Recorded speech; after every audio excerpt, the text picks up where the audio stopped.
My name is Lauren Young. I am the Director of Global Compensation and Mobility at Allegion. It's all about collaboration. People are humans, and on any given day, there is something else going on outside of work that might be driving the way that they react. Nice to have you on the podcast, Lauren. I'm so excited to have you on. Give our listeners a little bit of an introduction to yourself. Sure. So, my name is Lauren Young. I am the Director of Global Compensation and Mobility at Allegion. And what that entails is I'm responsible for all of our global compensation, broad based compensation programs. Um, my day to day really supports the US, Canada, Latin America, and India. And then I have a partner in crime who supports the rest of the globe. But I also have responsibility for employees that are relocating inside of the US or, our expat programs where they're coming and going, inside and outside of the US. So I wear a lot of different hats. I've been with Allegion for almost 8 years. And I actually started as an HR business partner and moved into some different roles. So I've had a lot of opportunity at Allegion. Outside of work, I am a CrossFit coach part time. So fitness is my passion. I've been coaching CrossFit for a little over a year, almost 2 years now, but I have been in the fitness space for 20 plus years. Wow. Yeah. I did not know that about you. Yes, yeah, that's definitely what I would say is my passion for sure. It's been a lot of fun. I'm married. I've been married for 20 years in October, and we have two sons. One is older; he's an adult now, and then I have a senior in high school. This is his last year, and we're trying to help him figure out what he's going to do with his life. So Amazing. You've got so many different interests crossing over. I knew that obviously from our conversations that you are quite a sporty family, but I didn't realize that you did CrossFit yourself. That's so cool. yeah. Tell me a little bit more about your journey into working life. Yeah, so I started I went to school for HR. So my bachelor's degree, my undergrad is in HR management, and I started at a small community bank in the city where I met my husband, and I was an HR assistant, and I had an amazing mentor and boss, and I still to this day have contact with her. And she was really she has always been a really big influence on me, just an amazing mentor. And it wasn't long after that my husband and I decided to move out of that city, and I moved to another local bank and moved into the recruiting space. So I've done recruiting. I definitely worked my way up. At the same time, I decided to go back and get my master's degree. So worked full time. Definitely wanted to get my master's degree before we started a family, and I was able to accomplish that. Then it was a couple years later, I moved into an HR business partner role and have really done that for a majority of my career. That's really my background. And then HR manager, HR director. And then in 2020, I had the opportunity to move into what we call our center of expertise, into the role that I'm in now. And I always knew I wanted to specialize in HR. I kind of always gravitated toward compensation, but really didn't know, mobility even existed. And so when they, said, "Hey, here's an opportunity," I said, "Yes, absolutely, I'll take it." And that's what I've been doing the last 4 years. So Amazing journey. I'm curious to learn a little bit more about the lasting impact of that leader that it had on you. Because it is actually something that I've been thinking about more recently. I was just thinking about, it's very unrelated, how my English teacher from secondary school, high school in America, I was thinking about her recently because of how much of an impact she's left on me. And it's lasted over a decade. So I think what would be really interesting for our listeners is in terms of leadership to kind of understand what went right there and how they could take that on and pass that on too.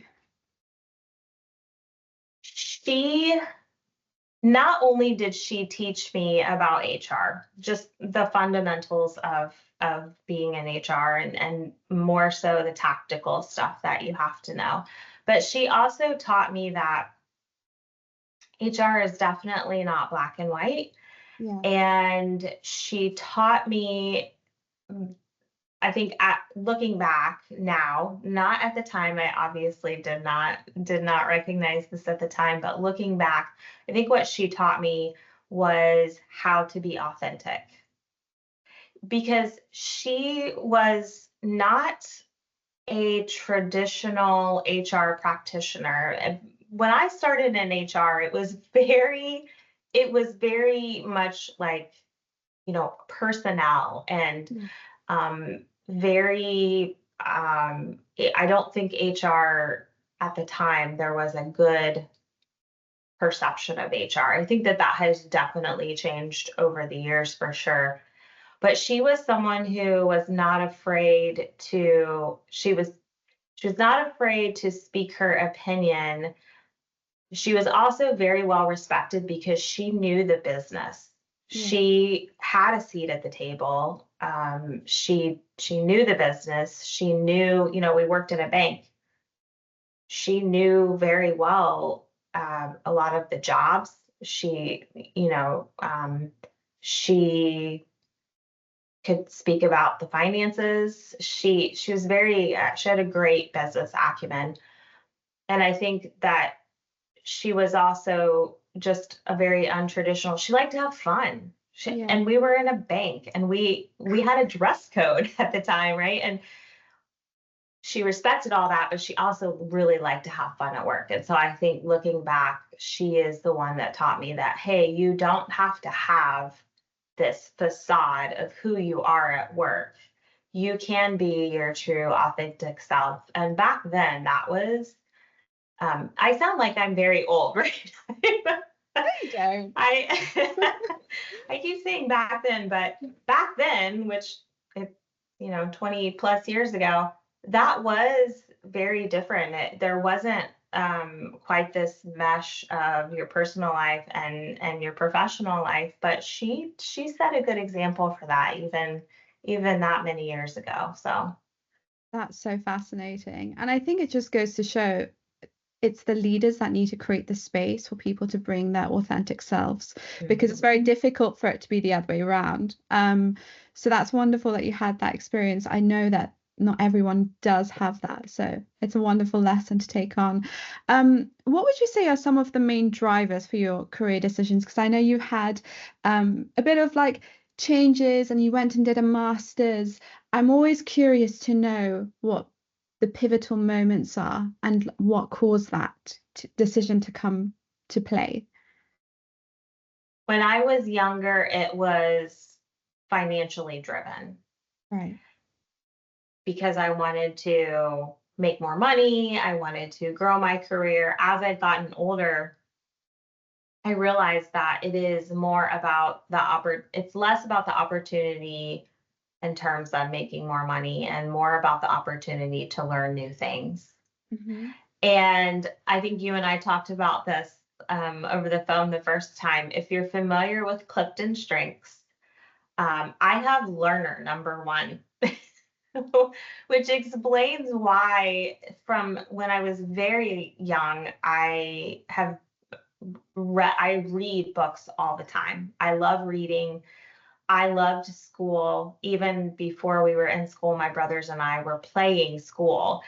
And I've always loved that. And now that know my strengths and I understand myself better, I say that my learner is my superpower because Mhm.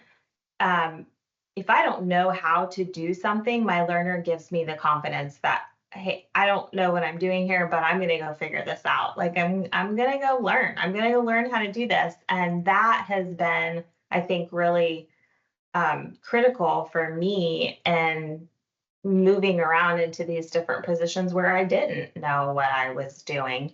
And um, even in a position, I've been in this role for 4 years, I'm still learning. And that motivates me. Mm. I love that. So it's that curiosity and hunger for learning and growth that's really driven you. That's amazing. And how would you say, because even though you've had changes and that sort of guided you, you have also sustained such longevity. What would be your advice to do that? Because that's a challenge sometimes. I think that, I think first of all, you do have to understand what drives you internally. If you are someone who's motivated financially, that is great. What are the steps that you need to take or the things that you need to do to continue to seek that financial motivation? Mhm. I think if you're someone like me who loves to learn, I am when I get to the point where I think to myself, I'm bored. that's that's where I'm like, okay, I've got to go find something to learn to get me excited again. And it can be anything. I mean, I have a friend who I have known her for 8 years. Mhm. We've worked together. She no longer works with me, but we're still friends. We still see each other. And she says,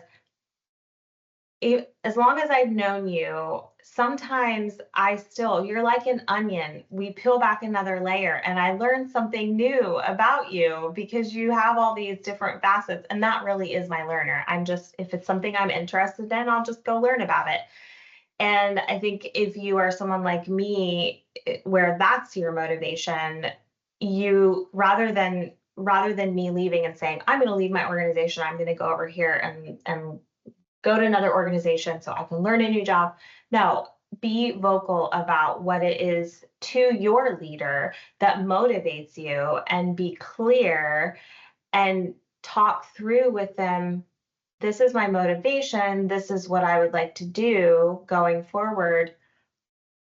How can we work together to figure out a career path for me here? Or what can I do? What are the things that I can do? What are projects that I can work on, right? It doesn't necessarily have to be moving into a new role, but it could be a project or, even, a temporary assignment in another piece of the business. So I think that for me here, that is definitely what has sustained some longevity is just having conversations and saying, I'm bored. What can I go do next? I love that. It's that concept of skill stacking, isn't it? You keep on Mhm. adding something. I'm curious, has there been something outside of, let's say, compensation or HR that you have learned that you have brought into that skill stacking that's really allowed you to grow and develop? Something totally unrelated, for example. I mean, I know you do now CrossFit, but is there anything else, for example? I Yes, there are a lot of things. Um, I will use the example of the gym where I coach at because the owner approached me and said, "Hey, I think that you would be a great coach. Is that something that you would want to do?" And I said, "Yeah, I've wanted to do that for a long time, specifically working with young females who are either athletes or maybe they're not athletes. And I think it's so important for women to lift weights. And so that can be intimidating for some women. And so we had a conversation and I got my personal training certification and I started a strength training program at the CrossFit gym. Well, it's a CrossFit gym. So that it was we had people interested but not enough to sustain that program. So he said, "Hey, will you be a CrossFit coach?" And I said, "Sure." I've done CrossFit for 10 years, but didn't really know how to coach. However, what I was able to do is take my coaching from being in HR and being a leader, quite frankly, and weave that into the skill and the technique of CrossFit and even strength training, right? So like how do you um, tailor things to people, to individuals? Well, Yeah. I do that in my, full-time job day to day. And now I'm transferring that over to coaching and CrossFit. I do that with my kiddo. I take some of that I take some of that coaching, and a lot of it is asking a lot of questions. I ask a Mhm. lot of questions, and I listen and I seek to understand. That's hard with teenagers because sometimes they want to engage and sometimes they don't. But it's talking to a teenager and helping him through his college decisions is not unlike having a conversation with someone who reports to me about what do you want to do with your career, or someone in the gym, what are your short-term goals, what are your long-term goals. So I think, to your point about stacking the skills, Yeah. right? um the coaching and the leadership, I think, can be stacked on top of all kinds of technical skills. So Amazing. I love that. It's interesting because I imagine coaching a teenager, it sounds like it would be easier than managing a team, but what I've come to understand is actually sometimes it can be like an adult playground, and these inner children really get emphasized and amplified because we don't realize it, but I think the workplace can actually set off a few inner triggers for people because it is a lot about I'm trying to find the right words, but it is a lot about, financial mobility, status being included, making sure that you have support. And I can only imagine that actually going through that with a teenager would be so handy because that inner child definitely comes out from my experience of working in a corporate environment, which you wouldn't expect. So that's really interesting. I am curious to know how, as a leader, how would you say is how you go about maintaining a dynamic that's harmonious within a team? it's all about collaboration. Yeah. And I'm on a global team, and I have people who report to me that are in different parts of the US, but then I also have someone who's in India. But my peer, she's in the UK, and we're all over the globe. Yeah. And I think it's collaboration, and I think it is also the personal side of things where we do get to know each other on a personal level. We talk about our pets. We all know everybody's spouse's name and what they do for a living, and we know everybody's kiddos and their names and what's going on with them. And I think we we always start our meetings, because they're all via Teams, because we're all over the place. We always start our meetings with just checking in and, hey, what's going on in your world? What's new with you? Asking about each other on a personal level. And then we get into work. And when we are working, we've built a relationship with each other, and we built kind of that foundation to where when we get to the point where maybe we don't agree with each other, it's a safe place for Mm. us to be able to say, I disagree, I have a different opinion, but let's talk through that. And my peer, my partner in crime, she and I, we I see her every day on camera. She's in the UK, and she and I can have some heated discussions, but then we usually end it with, "Are you okay? How are you feeling about this?" Because we do really care about each other. on a personal level. And I think you have to recognize that people are humans. And on any given day, there is something else going on outside of work that might be driving the way that they react to, you know, maybe it's a document you're working on together, or maybe it's a strategy of how do we roll this out. And understanding that piece of them as a human being can help to eliminate some of the reaction that you feel when they react to something. And I also think that when I go outside of just our team, that I think the way that we work together harmoniously is going back to that collaboration piece. So I work with a lot of HR business partners, and I will go to them and I will ask them for feedback or input. Doesn't necessarily mean I'm going to take that and incorporate it. A lot of times I do, but it's just talking through that with them and getting their perspective, because I've been an HR business partner, but I'm not one currently. And so I'm not sitting with the leaders. I'm not in the trenches day to day and everything that's going on in the business. I'm not as connected because my role is bigger. But when I connect with my HR business partners, they give me some insight. And so kind of that back and forth and that collaboration and me giving them feedback and then, taking feedback from them it really does help when we are rolling something out. They're more apt to embrace it Mm. when we collaborate on it together versus me just saying, here's the program and here's what we're doing. Go roll this out for me. Right. So and I've been in that HR business partner space. So I've been on the other side of it. So I know how it feels to have someone that you can go to and trust and let me give you feedback, and then they ask me to go roll something out, and yeah, I am more apt to embrace it if we've worked on it together. I love that. And it's so interesting, isn't it, that you have to get personal to not get personal? Hmm. Almost. So you have to understand them as an individual so that when it comes to making decisions, as you said, your partner in crime doesn't take it personally because she Yeah. knows you have her best interests at heart as well.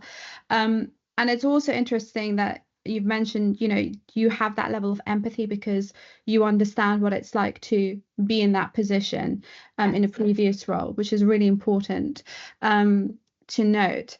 I am curious, of course, you're working on a global team. What would be the advice that you would give to leaders doing the same thing? Because sometimes, even if it's slightly, even if it's just across the pond, there are some cultural differences or ways of communicating, so on and so forth. So what would be your advice? Take the time to get to know the people and their culture, Yeah. because inside of that culture, to your point, there are things like time zones. That's an obvious one. But then there are work preferences.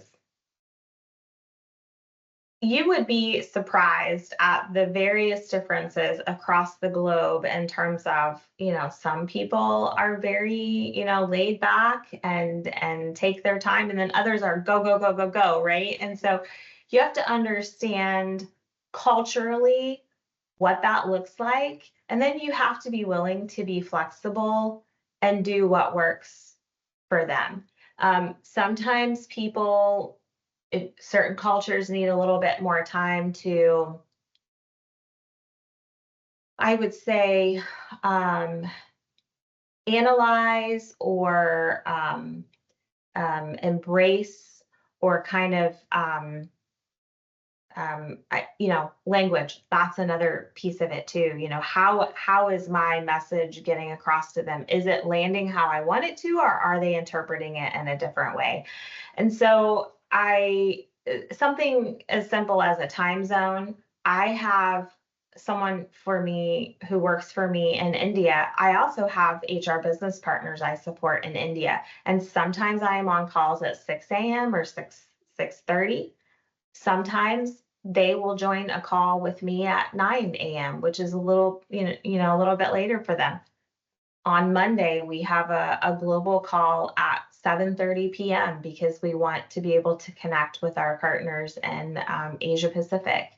So it's just little things like that where you're being flexible and trying to adjust to what works for them, because I know that a lot of times they are adjusting to what works for us in the US, but also understanding that, they might roll things out a little bit differently and a little bit more cautiously, or um, maybe they need a little bit of extra time versus, here in the US, we're working all hours of the night, and we're working,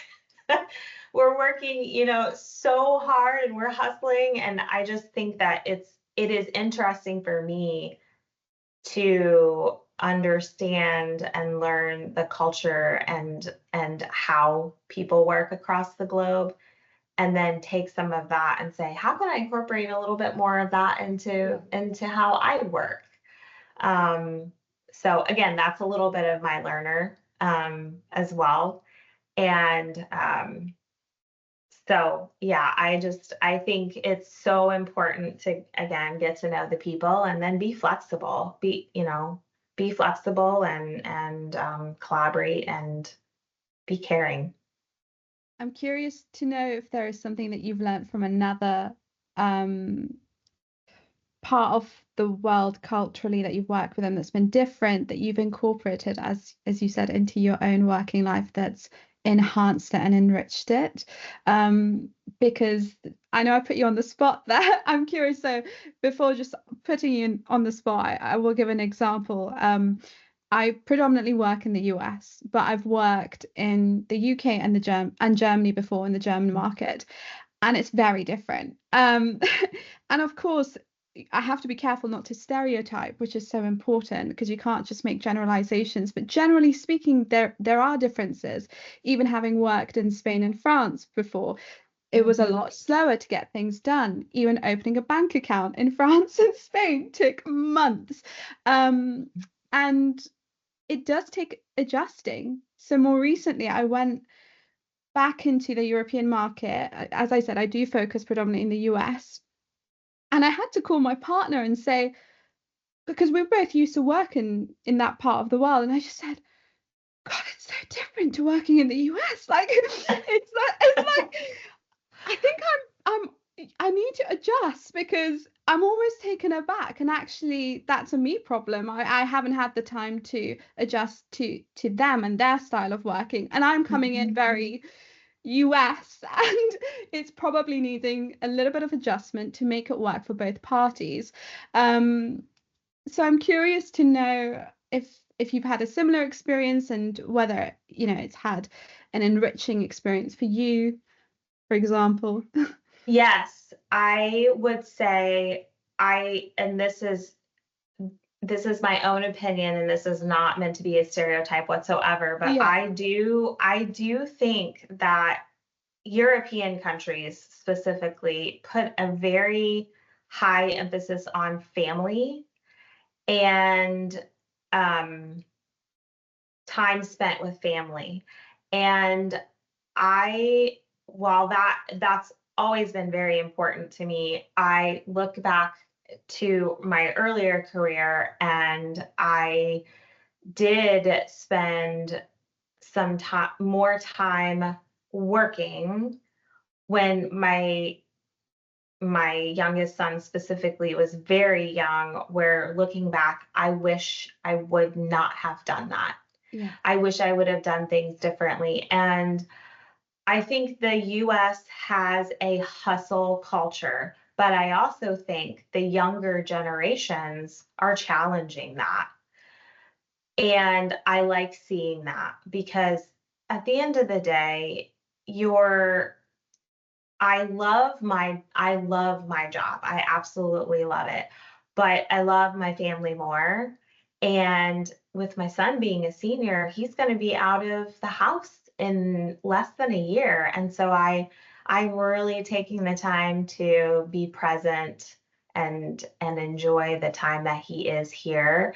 And I I do definitely um, think that my time at Allegion, specifically in this role where I've had the global experience and had more interaction with people globally, and my husband and I have traveled internationally in the last several years. We enjoy doing that. It is something that I take away every time where I think to myself, they just value time with family and, long dinners and, um, spending time on the weekends with family and friends. And that is something that I have tried to do a better job of and just kind of slowing down and enjoying life, right? I think that the older I get, the more important that becomes for me, but also the more I feel like I have the ability to do that.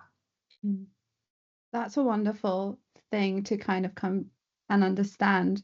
It's actually interesting you say that because I also have realized, I don't know if you've noticed this too, but having worked across the country in the US, different parts of the US have their own culture as well. Oh, yes.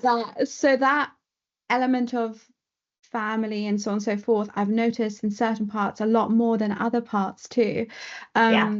So even if you're not working on a global level, I think it's important, even just within the US, to take note of that because there Yes. may be someone, for example, working with you in a New York office, but actually they are from another part of the US and it functions a little bit differently. And I think we Mhm. need to bear that in mind without putting people into boxes, of course, but just be bursting our own bubble a bit and getting out of our own way and understanding that there are different ways of doing things. So that's wonderful. And Yeah.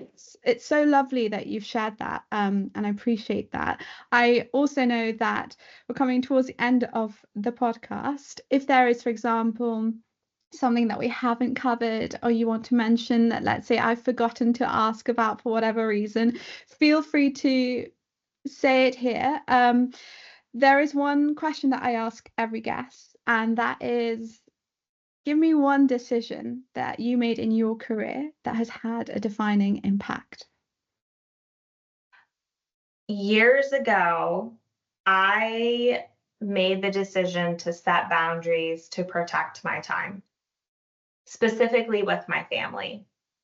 And I also set boundaries with my family to say there are times when I am going to have to be I am going to have to work more. I might have to work on the weekend. I might have to work late.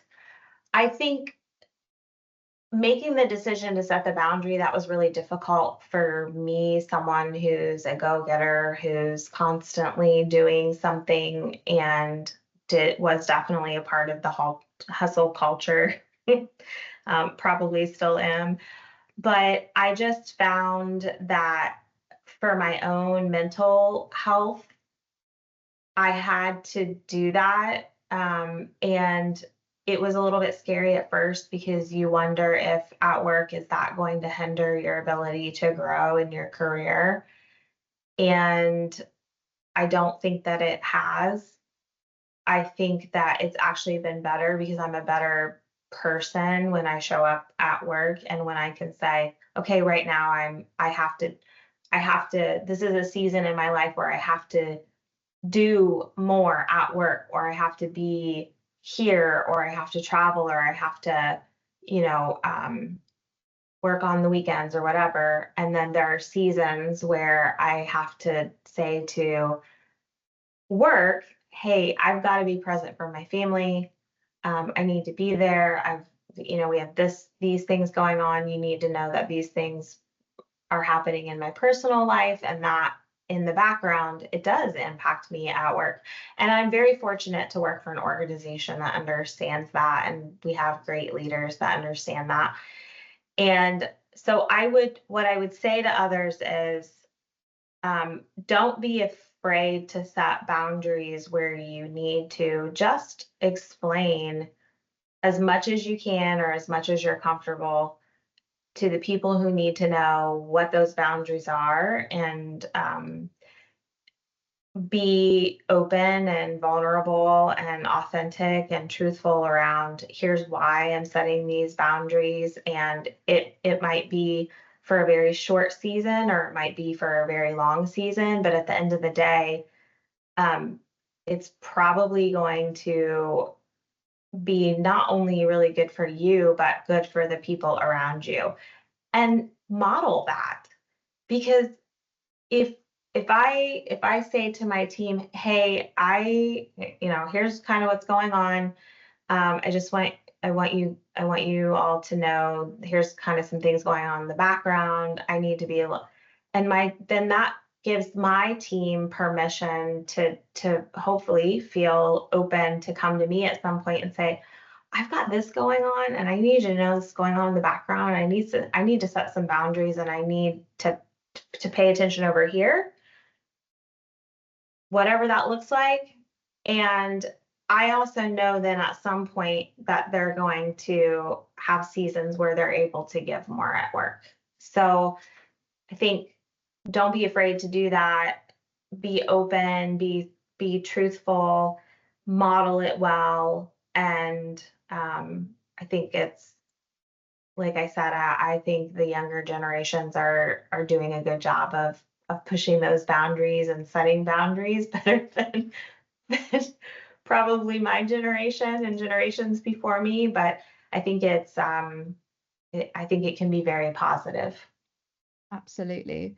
Absolutely. I imagine also as the younger generation sets those boundaries, there is going to be probably a period of conflict between the two generations getting used to it. But that's wonderful advice. Thank you so much for coming on to the podcast. It's been so lovely to have you on and to hear all your insights and to get to see you as well, because I know we've had phone conversation before. Is there anything that we haven't touched on that you'd like to highlight right now, or do you feel like we have covered everything? I feel like we've covered a lot of ground, and I really appreciate you having me on the podcast and getting to finally see your face. Of course. Can I ask one final cheeky question? Sure. I love to read as well, and I know that you said that you do too. Is there a book that you've read, whether recently or before, that's had an impact on you that you would recommend, whether it's to do with work or leadership or not? Yes. I'm actually going to look at my I'm going to cheat and I'm going to look over here at my Do bookcase. it. I would say most recently there is a really good book called Good Energy by Dr. Casey Means. Ooh, that sounds good. Phenomenal, phenomenal. And it is a very holistic perspective on health and wellness. Hmm. And it's got a lot of scientific information, which I tend to geek out on. I know not everybody does, but it's also got some very practical things in there around, things that you can do on a daily basis. And then there are some things where you can take a quiz to determine where are the areas I need to focus on. So that's a really good book. I've been recommending that to everyone right now. And because I believe that, health and wellness has an impact on everything that you do. If you're not healthy, you can't be there for the people that you need to show up for. I would say the other book, two books that had an impact on me is What Got You Here Won't Get You There by Marshall Goldsmith. Hmm. I know that that's a pretty well-known book, but it's it is true in that the things that I did when I was younger to get me to where I am in my career aren't always going to work. I have definitely changed as a person and as a professional over the years. And so it's just really interesting. And one of the things that he really talks about in the book is getting feedback from others. And sometimes that's hard to take feedback from other people, but that is one of the things that I very often will ask for feedback to help confirm whether or not I'm on the right track. And Hmm. if I need to course correct, I certainly will. So that one. And then the last one I'll mention is Change Your Questions, Change Your Life. And it is by, I believe her name is Marilyn Adams. Double check the name of that author for me, but it's called Change Your Questions, Change Your Life. And it's a book that is really, there's a parable inside of the book, but it's all about changing the way that you frame up your questions in a way that will help get you better feedback, basically. And so that one is, those two are books that I will go back and reference and just kind of look back at, occasionally and say, where am I at with these sorts of things as a leader? Oh, one more I have to mention, and I'll just say, just blanket statement, Brene Brown. Absolutely love her. Brene Brown, Dare to Lead. That is probably the most impactful book. And the one thing that I took away from that book, and I tell it to people all the time, I even say it to my son, clear is kind. Clear is kind, clear expectations, clear feedback, clear minds, like clear is kind. And I would just say that book is phenomenal. If you haven't read it, definitely go read it. Yeah. And then I read a lot of fiction at night, just, to kind of wind down before bed. And yeah. And I listen to a lot of audiobooks while I'm walking. So I'm so glad I asked. You gave me so many nuggets I'm going to put on my Goodreads. Yeah. Thank you so much, Lauren. This has been such a pleasure, and I hope to speak to you soon. Thank you so much. Thanks for coming on.